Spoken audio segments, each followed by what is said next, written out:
सरहदों पर अपनी जान को जोखिम में डालकर हमारी रक्षा करने वाले जवान आज संसद के पास दिल्ली में धरने पर हैं और लंबे समय से इनका ये धरना चल रहा है।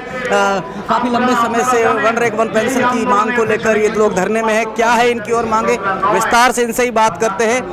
सर, सबसे पहले नमस्कार, क्या नाम होगा?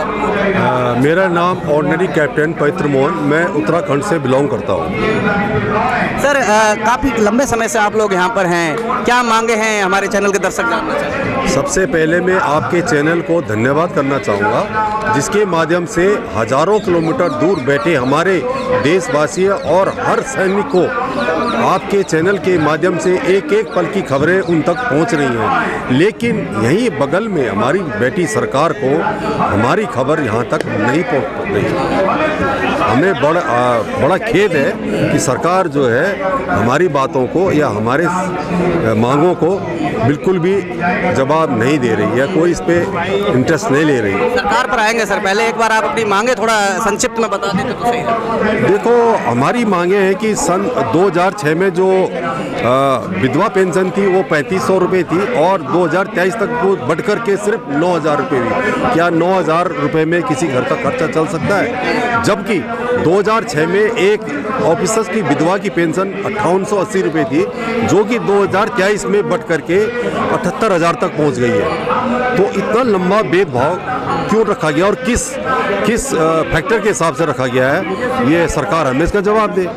दूसरा जो है 2006 में जो अपाइज उनकी 100% डिसेबिलिटी थी वो 7020 रुपये थी जवानों की, जबकि जो 2023 में बढ़ के 18000 रुपये तक हुई है। जबकि अफसरों में 2006 में 100% अपाइज होने पर 11760 रुपये थी, जो कि बढ़कर 2023 में 2,41,140 के करीबन पहुंच चुकी है। तो सरकार इन डिसेबिलिटी में जो इतना लंबा भेदभाव क्यों दे रही है, जबकि जख्मी हुए चाहे जवान हो चाहे अफसर हो सबको एक जैसा ही होता है, फिर इतना भेदभाव क्यों करें? हम चाहते हैं कि सरकार इसमें भेदभाव ना करे। तीसरा जो है 7 पे कमीशन में MSP दिया गया है, जो कि 5200 रुपये दी गई जवानों को, और यूरोपीय देशों में जो MSP होती है ये जो है सबको सम्मान दिया जाता है। तो हमारे देश में भी सम्मान होना चाहिए। जबकि MSP जो है अफसर में सेना को 15,500 और जो इसमें MNS होती है उनको जो है 10,500 और जो फ्रंट पे जवान लड़ते हैं जो कि जोखिम उठाते हैं उनको जो है 5250 रुपये दिया गया है। तो ये लंबा भेदभाव क्यों किया, जबकि जोखिम भत्ता अलाउंस जो है सबको बराबर होना चाहिए। तो हमारी ऐसी मांगे हैं जो कि सरकार इन मांगों को दूर किया जाए। पिछले दिनों मैंने जब आप लोगों के इस मांगों के बारे में रिसर्च किया, कुछ वीडियो सामने आई जी, सैनिकों के शोषण की बात हुई है, कुछ क्या है? नहीं, शोषण यही तो है, शोषण है कि जो इतना लंबा भेदभाव किया, इसी को तो शोषण कहते हैं। बाकी शोषण क्या हुआ? ये इतना लंबा भेदभाव क्यों हो गया, किस कारण किया गया है, किसने ये फैक्टर बनाया है? उस फैक्टर के हिसाब से हमारा देश में इतना अंतर थोड़ी हो सकता है। सवाल तो ये है कि प्रधानमंत्री नरेंद्र मोदी कहते हैं कि उनके आने के बाद सेना बहुत सशक्त हो गई, दिवाली में वो मिठाई देने चले जाते हैं सैनिकों को, होली में सैनिकों के साथ नजर आते हैं। क्या सैनिकों के फरियाद, सैनिकों की मांगे उन्हें नजर नहीं आ रही क्या? भारतीय सैनिक पहले भी सशक्त था, रहेगा, हमेशा रहेगा।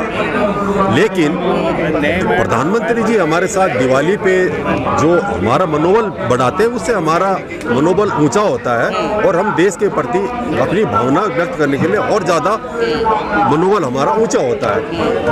लेकिन प्रधानमंत्री जी जो है हमारे सैनिकों के साथ होली दिवाली मनाने यहाँ से 1000 किलोमीटर दूर जाते हैं, हम तो पास में ही बैठे हैं, यहीं पर आ जाए हमारे साथ होली मनाने और हमारी विचार विमर्श करके हमारी मांगों को सुने, हमें समझाए। अगर हम गलत हैं तो हमें बताए, हम सही हैं तो हमारी मांगों को पूरा किया जाए।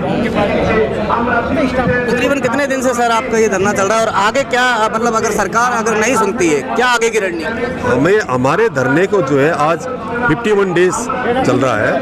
अगर सरकार हमारी मांगे नहीं मानेगी तो हम एक सैनिक होने के नाते अग्रिम मोर्चे तक लड़ाई लड़ेंगे।